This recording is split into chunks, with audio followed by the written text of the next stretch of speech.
কবরস্থানে একা একা যেতে আপনার কেমন লাগে? ভয় ভয় লাগে কি? অনেকেই কিন্তু বলেন কবরস্থানে ভয় পাওয়ার মতো কিছুই নেই, ওটা একটা পবিত্র স্থান। কিন্তু আপনি কি বলেন? কমেন্টসে জানান। আজকের ঘটনাটা কিন্তু কবরস্থানে ঘটে যাওয়া একটা ভয়ানক ঘটনা, আর পুরো ঘটনাটা শুনলেই আপনি বুঝতে পারবেন এই ঘটনার জন্য কে বা কারা দায়ী, আর কোন কাজটা করার জন্য রক্ত মাংসের মানুষের উপর চড়া হলো অশরীরী কোনো আত্মা। ম্যাড মেমোরিজের আজকের 85 নম্বর এপিসোডে আমি জুয়েল আরও একবার আপনাকে স্বাগত জানাচ্ছি। আশা করি আপনি ভালো আছেন। আজকের ঘটনাটা ম্যাড মেমোরিজের সাথে শেয়ার করলো আমার বন্ধু শুভ্র রহমান, আর ও যার কাছ থেকে কালেক্ট করলো উনি নাম প্রকাশে অনিচ্ছুক। ধন্যবাদ জানাচ্ছি শুভ্রকে আর নাম প্রকাশে অনিচ্ছুক সেই ব্যক্তিকে আজকের এই ঘটনাটা ম্যাড মেমোরিজের সাথে শেয়ার করার জন্য। চাইলে আপনিও শেয়ার করুন আপনার জীবনে ঘটে যাওয়া যে কোনো ভয়ানক ঘটনা, আর তা পাঠান madmemories@gmail.com-এ বা ফেসবুক পেজে। আর শুনুন নতুন নতুন ঘটনা প্রতি শুক্রবার ঠিক রাত 9টায়। চ্যানেলটি যদি আপনার ভালো লাগে লাইক, কমেন্ট, শেয়ার আর সাবস্ক্রাইব করে পাশে থাকুন। তাহলে চলুন আজকের ঘটনায়। আমাদের গ্রামে ঢোকার রাস্তা একটাই। রাস্তাটা টাউন থেকে শুরু করে চলে গেছে একেবারে আমাদের গ্রামের শেষ প্রান্ত পর্যন্ত। রাস্তার দুধারে নানা গাছের সারি, তারপরে শুরু ধানের ক্ষেত। একেবারে যতদূর চোখ যায় বহু দূরে দেখা যাবে আকাশ আর জমিন বুঝি মিলেমিশে একাকার। তখনকার সময় রিক্সা আর ভ্যান গাড়ি চলাচল করত সেই রাস্তা দিয়ে। ওটাই ছিল গ্রামের মানুষের যোগাযোগের একমাত্র বাহন। রাস্তাটা ধরে কিছু দূর যেতেই আনুমানিক প্রায় আধা মাইল, তারপরে রাস্তাটা মোড় নিবে ডানে। একেবারে সেই রাস্তার মোড়ের পাশে আছে বহুদিনের একটা পুরনো কবর, বেশ বড় জায়গা নিয়ে, সুন্দর বাঁধানো কবর, পাকা ফ্লোরের উপর, চারপাশে ফাঁকা, মধ্যখানে কবরটা, মাটি থেকে 2 ফুট উপরে। তার চারপাশে 4টা ভিতের উপর, উপরে ছাদ। যদিও কালের বিবর্তনে ছাদের কিছু অংশ ক্ষয়ে ক্ষয়ে পড়ছে। কবরটা দেখলেই বোঝা যায় বেশ প্রতাপশালী কারো কবর এটি, কিন্তু কার এই তথ্য আজও মেলেনি। এই মোড় থেকে আরো 10 মিনিট হাঁটার দূরত্বেই আমাদের গ্রাম। গ্রামের আগে আর কোনো জনবসতি নেই, শুধু আছে খামারি জমি আর বিভিন্ন প্রজাতির বাগান। গ্রামের মুরব্বীদের কথা অনুযায়ী এই কবরটার দোষ আছে, কিন্তু আমরা আমাদের স্কুল বা কলেজ জীবন পার করেছি এই কবরস্থানের উপর শুয়ে বসে আড্ডা দিয়ে, কখনোই কিছু নজরে আসেনি। এই পথে আমরা দল বেঁধে স্কুলে বা কলেজে যেতাম টাউনে, আর দুপুর বা বিকেলে ফেরার সময় এই কবরস্থানটা ছিল আমাদের মধ্যাহ্ন বিরতির স্থান। সবাই মিলে সেখানে হুড়োহুড়ি আর আড্ডা দিয়ে বেশ খানিকটা সময় কাটিয়ে তারপরেই ফিরতাম বাড়িতে। 2003 সালে পড়াশোনা শেষ করে চাকরির আশায় বিস্তর অবসর কাটে আড্ডা দিয়ে। সেদিন টাউনের বাজারের একটা দোকানে বসে আড্ডা দিচ্ছি, আর সেই আড্ডাটা ভাঙলো রাত 10টার পরে।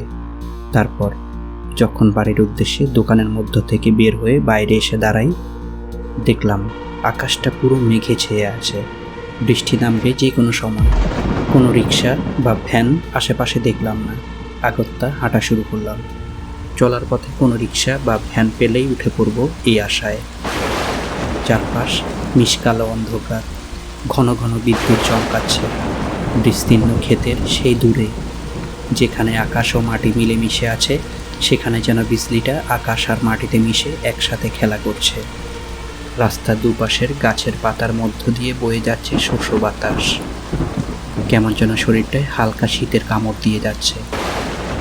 হাঁটতে হাঁটতে বেশ কিছুটা পথ চলে আসলাম, কিন্তু রিক্সা বা ভ্যান এখনও জুটল না। সামনেই দেখা যাচ্ছে সেই কবরটা। এমন সময় হঠাৎ বড় বড় ফোঁটায় বৃষ্টি শুরু হলো। দাঁড়ালাম একটা গাছের নিচে, কিন্তু 30 সেকেন্ডের মধ্যেই দেখলাম গাছটা আমাকে ভেজানোর হাত থেকে বাঁচাতে পারবে না। এই বৃষ্টি থামার কোনো লক্ষণ দেখা যাচ্ছে না, মনে হচ্ছে যেন আরও জোরে নামবে। রেডি হতে লাগলাম, একটা ভোঁ দৌড় দিয়ে সেই কবরস্থানের উপর উঠে যাব। এরপর বৃষ্টি যতই নামুক কোনো সমস্যা নেই। বুক পকেট থেকে সিগারেটের প্যাকেটটা বের করে প্যান্টের পকেটে ঢুকালাম, যাতে না ভিজে। পায়ের স্যান্ডেলটাও খুলে হাতে নিলাম। এই স্যান্ডেলে পানি লাগলে আরেকটা বিপদ।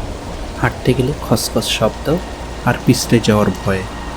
ফুল প্রস্তুতি নিয়ে দিলাম দৌড়। যত জোরে দৌড় দিব ততই কম ভিজব।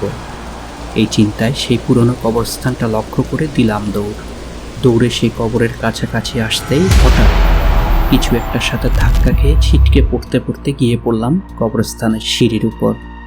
বাঁচা গেল, এখন ভিজে যাওয়ার টেনশন নেই। বৃষ্টি যতই নামুক গিয়ে। আমি বৃষ্টি থামা না পর্যন্ত রাস্তায় নামছি না। স্যান্ডেল একপাশে রেখে একটা সিগারেট জ্বালালাম। সিগারেটটা টানতে টানতে চারপাশে নজর বুলাচ্ছি, কিন্তু মিশকালো অন্ধকারে আশেপাশের কিছুই দেখা যাচ্ছে না। মাঝে মাঝে বিজলি ঝলসানো আলোয় হঠাৎ চারিদিকটা আলোকিত হয়ে যায়। এই মুহূর্তে কোনো রিক্সা বা ভ্যান পাওয়ার আর সম্ভাবনা নেই। বাড়ির দিকে দৌড় দিলে মিনিট 5 লাগবে, তবে ভিজে যেতে হবে, আর দৌড়ানোর শক্তিও নেই। যাক, এখন আর কোনো সমস্যা নেই। বৃষ্টিটা কমুক, তারপরেই না হয় বাসা যাব। এসব ভাবতে ভাবতে হঠাৎ আমার মনে পড়ল, একটু আগে আমি কিসের সাথে ধাক্কা খেলাম। ওটা তো একটা ফাঁকা জায়গা। মনে হলো যেন আমি কারোর সাথে ধাক্কা খেলাম।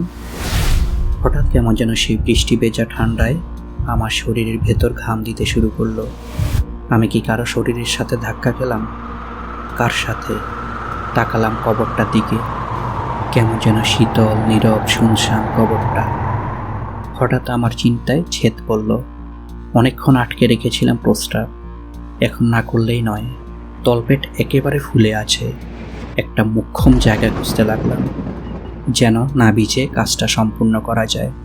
কবরস্থানের অপোজিটে উঁচু ঢালটা একেবারে নিচের দিকে নেমে গেছে। যতখানি পারা যায় নিজেকে না ভিজিয়ে কবরস্থানের ছাউনির মধ্যে দাঁড়িয়ে কাজটা করা যায় নিশ্চিন্তে। আর আশেপাশে তো কেউ নেই, সমস্যা কি? প্ল্যান মাফিক জায়গাটায় গিয়ে কাজটা শুরু করার আগেই হঠাৎ আমার বাম গালে প্রচণ্ড একটা চর। মাথাটা ঝিমঝিম করতে লাগলো। অজান্তেই চর খাওয়া গালটায় হাতটা চলে যেতেই খেয়াল করলাম গালটা আগুনের মতো গরম হয়ে আছে, আর গালের মধ্যে কোনো অনুভূতি পাচ্ছি না। আর সামনেই দেখলাম একটা বৃদ্ধ মানুষের ছায়া মূর্তি, হালকা ঝাপসা সাদাতে একটা ছায়ার মতো দেখতে। শুধু তার সাদা ঘোলাটে চোখ দুটোই দেখতে পেলাম। সেই চোখের মধ্য থেকে যেন ক্রোধের আগুন বেরোচ্ছে। শরীরটা কেমন যেন অসাড় হয়ে গেল, দমটা যেন আটকে গেছে। এমন সময় আশেপাশে কোথাও একটা বাস পড়ল, আর সাথে সাথে ক্ষণিকের জন্য পুরো কবরস্থানটা আলোকিত হয়ে গেল। কিন্তু আমি সেই আলোয় আমার সামনে কাউকে দেখতে পেলাম না। ভয়টা যেন জেঁকে ধরলো এবার চরমভাবে। উনি কি মানুষ নাকি অন্য কিছু? এখন আমার কি করা উচিত? কোনো সিদ্ধান্তই নিতে পারছি না। হঠাৎ মনে হলো, আর চাই কিছু হোক না কেন আমাকে এই জায়গাটা ছেড়ে পালাতেই হবে।